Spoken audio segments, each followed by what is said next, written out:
कक्षा 12वीं भौतिक विज्ञान विद्युत चुंबकीय प्रेरण के एक टॉपिक जो कि आपका है कुंडली में संचित स्थितिज ऊर्जा यानी potential energy store in coil. किसी कॉइल के अंदर, किसी कुंडली के अंदर स्थितिज ऊर्जा जो संचित होती है उसके लिए हमें एक व्यंजक ज्ञात करना है। देखिए टॉपिक इंटरेस्टिंग है, एकदम लॉजिक के साथ हम हर एक चीज को क्या करेंगे समझेंगे। देखिए जब किसी भी कुंडली को किसी बाह्य परिपथ से जोड़ा जाता है, ध्यान से समझिएगा कॉन्सेप्ट को कि जब किसी कुंडली को बाह्य परिपथ से क्या किया जाता है, जोड़ा जाता है। बाह्य परिपथ से जोड़ने का मतलब कि जब इस परिपथ को हम क्या कर देंगे, कनेक्ट कर देंगे, तो यहां से प्लस और ये माइनस क्या करने लगेगा, इसमें धारा का इस प्रकार से प्रवाह होने लगेगा, यानी इससे आई धारा होकर के क्या करने लगेगी, गुजरने लगेगी।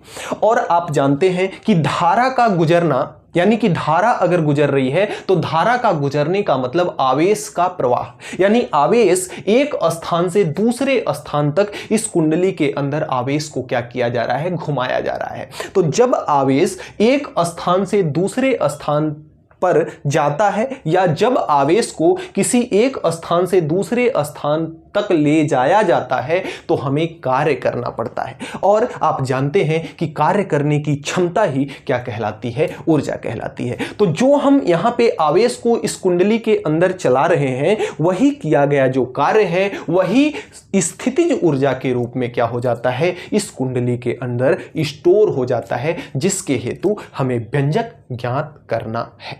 पहली बात कि जैसे ही हम परिपथ को कनेक्ट करेंगे, जैसे ही हम परिपथ को कनेक्ट करेंगे तुरंत से इसमें जो धारा, मान लेते हैं कि अगर यह आपका बैटरी है, यह बैटरी है, यह टोटल मान लेते हैं कि अगर 5 एम्पियर की धारा प्रवाहित कर सकता है, बैटरी की क्षमता 5 एम्पियर की धारा प्रवाहित करने के लिए है, तो जैसे ही हम परिपथ को कनेक्ट करेंगे तुरंत से बैटरी 5 एम्पियर की धारा इसको नहीं देगी। सबसे पहले इसका 0 एम्पियर रहा होगा जब परिपथ कनेक्ट ना रहा होगा तब, फिर उसके बाद 1 होगा, 2 होगा, 3 होगा, 4 होगा, 5 होगा, यानी कि इस प्रकार से धारा का मान क्या होगा, बढ़ेगा। जैसे ही परिपथ को कनेक्ट करेंगे सबसे पहले 0 से 1, 1 से 2, 2 से 3, 3 से 4, 4 से 5, और धारा का मान जब इस प्रकार से धीरे धीरे करके बदलेगा, एक छोटे से समय के लिए देख रहे हैं, तो जब धारा का परिवर्ती मान होगा, तो धारा का जब परिवर्ती मान होगा तो धारा के परिवर्ती मान से एक परिवर्ती चुंबकीय क्षेत्र उत्पन्न होगा, यानी कि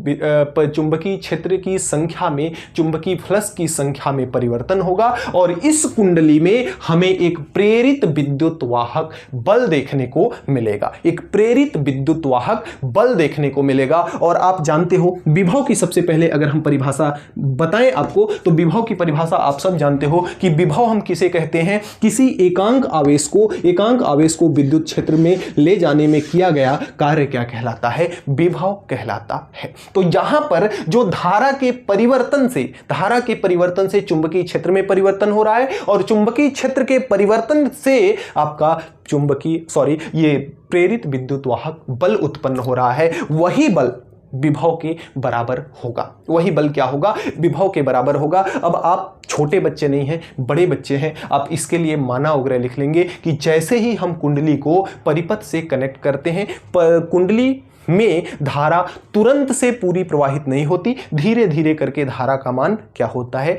बढ़ता है, जिसके कारण उस कुंडली में हमें एक प्रेरित विद्युत वाहक बल देखने को मिलता है। दूसरे क्रम में हमने यहां पे लिखेंगे हम कि माना किसी क्षण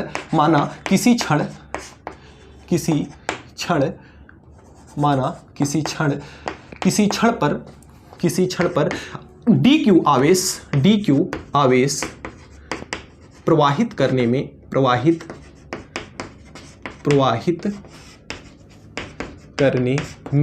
जो किया गया कार्य है, dq आवेश प्रवाहित करने में जो किया गया कार्य है, वह किया गया कार्य क्या है, वह किया गया कार्य कितना है, dw है। इतना स्टेटमेंट आप क्या करेंगे, मान लेंगे। और जो यहां पर प्रेरित विद्युत वाहक बल उत्पन्न हो रहा है, प्रेरित विद्युत वाहक बल जो आपका E उत्पन्न हो रहा है, प्रेरित विद्युत वाहक बल E आपका किसके बराबर है, प्रेरित विद्युत वाहक बल आपका W/Q यानी कार्य बटे बटे आवेश। तो यहाँ पे आवेश कितना है आपका, आवेश आपका dq है, तो नीचे आपका हो जाएगा dq, और आवेश कार्य किया गया कार्य कितना है, किया गया कार्य आपका dw है, और लेंज के नियम से यहाँ पे एक क्या आ जाएगा आपका माइनस आ जाएगा। तो E बराबर यानी प्रेरित विद्युत वाहक बल, भाई यह भी एक प्रकार की बोल्टता है, यह भी एक प्रकार की बोल्टता है, और बोल्टता बराबर होता है कार्य बटे आवेश। तो यहां पे भी हमने लिखा बोल्टता बराबर कार्य बटे आवेश। इतनी बातें समझने में किसी भी प्रकार की कोई दिक्कत आपको नहीं होनी चाहिए।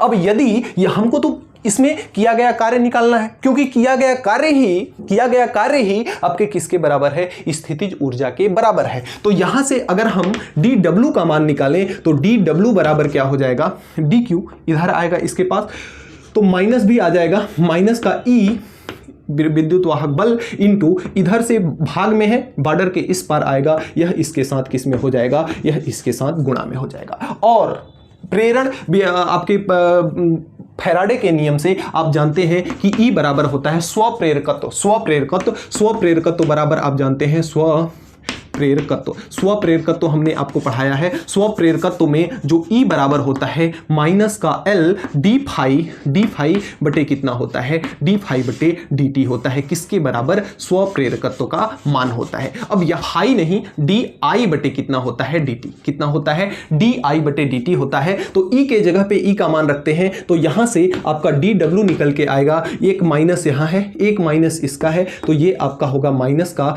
L इंटू डी आई बटे कितना हो जाएगा आपका dt हो जाएगा, डी आई बटे dt हो जाएगा, और इंटू में यह कितना है आपका dq, इंटू में कितना है dq है। अब डी आई को हम रख लेते हैं किनारे में, तो ये आपका है dw बराबर, ये आपका माइनस माइनस मिल करके कितना हो जाएंगे, प्लस हो जाएंगे, और ये आपका होगा L, और इंटू डी आई को अलग लिख लेते हैं, और साथ में dq बटे dt को लिख लेंगे, तो dq बटे dt को लिख लेंगे हम, तो आपका कितना हो जाएगा, यह हो जाएगा dq के साथ हम क्या लिख लेते हैं, dt। और आपको अगर ये पता हो कि dq बटे dt हम किसको कहते हैं, तो आवेश प्रवाह की दर, आवेश प्रवाह की दर क्या कहलाती है, विद्युत धारा कहलाती है, I कहलाती है। तो यहां से dw बराबर हो जाएगा L इंटू इसका मान हो जाएगा I, और इंटू में क्या हो जाएगा, इंटू में हो जाएगा आपका di, इंटू में क्या हो जाएगा आपका di। तो जो किया गया कार्य है छोटा सा कार्य, dw का मतलब छोटा सा कार्य, तो किया गया जो छोटा सा कार्य है वह L into I into di के बराबर है। और फिजिक्स की एक खूबसूरती होती है कि यदि कोई भी चीज छोटी सी आपको पता है और आपको पूरा ज्ञात करना है, तो उसका हम करते हैं समाकलन। अगर उसका समाकलन कर दें तो हमें पूरा कार्य क्या हो जाएगा, पता हो जाएगा। तो अगर हमें W कुल ज्ञात करना हो, W अगर कुल ज्ञात करना हो, तो W कुल कैसे ज्ञात करेंगे, हम लिखेंगे समाकलन ऑफ dW, समाकलन आप क्या लिखेंगे, dW। तो W कुल बराबर यानी कि W बराबर आपका क्या हो जाएगा, समाकलन ऑफ dW के जगह पे dW का मान, तो ये आपका हो जाएगा L into I into D I. और इसमें एक लिमिट लगेगी, इसमें क्या लगेगी, लिमिट लगेगी। लिमिट कैसे लगेगी, लिमिट हमने बताया है आपको कि लिमिट हमेशा जो D के साथ लिखा होता है उसके हिसाब से लिमिट लगती है। अब I कहां से कहां बदल रहा है, ध्यान दीजिएगा कि यदि इस बैटरी का टोटल पावर I धारा उत्पन्न करने के लिए है, तो धारा चल कहां से रही है, जब परिपथ को हम कनेक्ट करते हैं तो धारा 0 से लेकर के कहां तक जा रही है, I तक जा रही है। तो इसकी लिमिट 0 से लेकर के कहां तक लग जाएगी, I तक लग जाएगी। दूसरी बात, जो चीज बदलता नहीं है, जो चीज फिक्स रहता है, उसका समाकलन या अवकलन नहीं किया जाता। तो यहां पे L जो है, L क्या है, स्वप्रेरकत्व गुणांक है, स्वप्रेरकत्व है, स्वप्रेरकत्व गुणांक है, जो कि किसी भी चीज के लिए बदलता नहीं है। तो L आपका बाहर आ जाएगा, लेकिन धारा का मान बदल रहा है कि नहीं, 0 से 1 2 3 4 5 धारा का मान बदल रहा है, तो इसलिए धारा का क्या होगा, आपका समाकलन होगा। तो यहां से W बराबर क्या हो जाएगा, L आपका बाहर, और ये लिमिट लग जाएगी 0 से I तक, और ये आपका हो जाएगा I इंटू dt। अगर आपको पता हो तो I इंटू dt का समाकलन कितना होगा। अगर आपके पास समाकलन ऑफ x इंटू dx है, तो x इंटू dx में हम क्या करते हैं, इस x के पावर में 1 + 1 जोड़ देते हैं, डिवाइड बाई 1 + 1 कर देते हैं। ठीक उसी प्रकार से I इंटू डी टी नहीं, आई इंटू डी आई है, आई इंटू कितना है, डी आई है। तो इसका जब हम डब्ल्यू निकालेंगे तो एल तो आपका रहेगा ही, इसका आई इंटू डी आई का समाकलन आई के पावर 1 + 1, इसका पावर कितना है 1 है, तो 1 + 1, तो 1 + 1 हो जाएगा आई के पावर 1 + 1 और डिवाइड बाई 1 + 1 हो जाएगा, डिवाइड बाई कितना हो जाएगा आपका 1 + 1 और लिमिट कहां से कहां तक लग जाएगी 0 से आई तक, लिमिट कहां से कहां तक लग जाएगी 0 से आई तक। अब इसको जब हम सॉल्व करते हैं तो यहां से W बराबर हमारा आता है L आपका है ही, L आपका है ही, और यहां पे आपका ये अंदर में कितना हो जाएगा, अंदर में आपका हो जाएगा आई का स्क्वायर बटे कितना हो जाएगा आपका 2, लिमिट कहां से कहां तक लग जाएगी 0 से आई तक। अब यहां पे हम लिमिट को अप्लाई करते हैं। लिमिट कैसे अप्लाई की जाती है, upper limit minus lower limit, ऊपर वाले लिमिट को अपर लिमिट, नीचे वाले लिमिट को लोअर लिमिट। तो यहां से W बराबर कुल किया गया कार्य W बराबर आपका हो जाएगा L इंटू अपर 1/2 तो सामने आ जाएगा, पहले 1/2 निकाल लेते हैं बाहर, और ये आपका हो जाएगा L, और साथ में I के जगह पे सबसे पहले अपर लिमिट, तो I के जगह पे सबसे पहले अपर लिमिट कितनी है I है, तो I का स्क्वायर है, तो I का स्क्वायर हो जाएगा माइनस लोअर लिमिट, तो लोअर लिमिट कितनी है 0, तो I के जगह पे रखेंगे 0 का स्क्वायर। तो अब यहां से W बराबर कितना आ गया 1/2 L, और यहां पे कितना बचा I का स्क्वायर, यहां पे कितना बचा I का स्क्वायर, और -0 खत्म हो जाएगा। तो यही आपका किया गया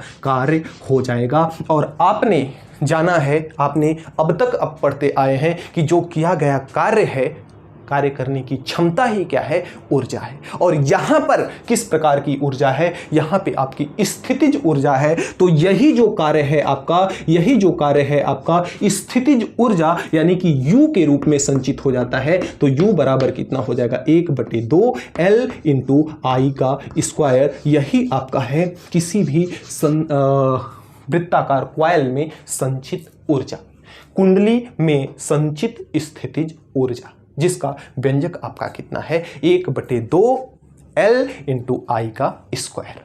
इंपॉर्टेंट व्यंजक है, आपको अभी आने वाले आगे 1-2 चैप्टर में इसका बहुत आयत मात्रा में उपयोग मिलेगा, और इंपॉर्टेंट परीक्षा की दृष्टि से भी है। कभी कभी इसमें आपको सिद्ध करने के लिए, आपको प्रूफ करने के लिए इसे पूछ दिया जाता है कि ज्ञात कीजिए कि किसी कुंडली में संचित स्थितिज ऊर्जा का व्यंजक ज्ञात कीजिए, ऐसा करके प्रश्न आपको मिल जाएगा पेपर में। देखिए, सबसे पहले इसमें कुछ भी नहीं था। हमने इस टॉपिक को सबसे पहले कैसे समझा कि जैसे ही इसमें हमने धारा प्रवाहित किया, परिपथ को बैटरी से जोड़ा, तो परिपथ में धीरे धीरे धीरे धीरे करके विद्युत धारा का मान बढ़ा और अपने पूरी जितनी बैटरी की ताकत थी उतना गया।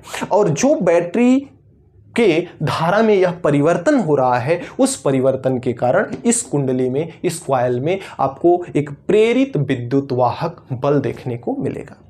इसमें धारा प्रवाहित होने का मतलब यह है कि इसमें आवेश क्या हो रहा है, गुजर रहा है, आवेश चल रहा है। भाई, धारा का मतलब आवेश का चलना। तो आवेश जब चल रहा है तो आवेश को चलाने के लिए हमें कार्य करना पड़ रहा है, और जो आवेश को चलाने के लिए कार्य करना पड़ रहा है, वही कार्य आपका किस में हो जा रहा है, स्थितिज ऊर्जा में संचित हो जा रहा है। तो सर्वप्रथम हमने विभवांतर को लिखा, हमने प्रेरित विद्युत वाहक बल को लिखा। प्रेरित विद्युत वाहक बल यानी कि वोल्टता बराबर कितना होता है, कार्य बटे आवेश। तो यहां पे हमने ये माना कि किसी क्षण पर एक छोटा सा आवेश को प्रवाहित करने के लिए हमें छोटा सा कार्य करना पड़ता है, dw। हमने यहां से किए गए कार्य का सूत्र निकाल लिया, किया गया कार्य का सूत्र हमने निकाल लिया, और स्वप्रेरकत्व के अनुसार हम जानते हैं कि E बराबर होता है माइनस का L इंटू di/dt। तो जिसके कारण हमने यहां पे मान रख दिया। अब छोटे से कार्य का हमें पता चल गया, हमें पूरा कार्य ज्ञात करना है, तो उसका हम क्या कर देते हैं, समाकलन। तो हमने इसका क्या कर दिया, समाकलन, और समाकलन करने के उपरांत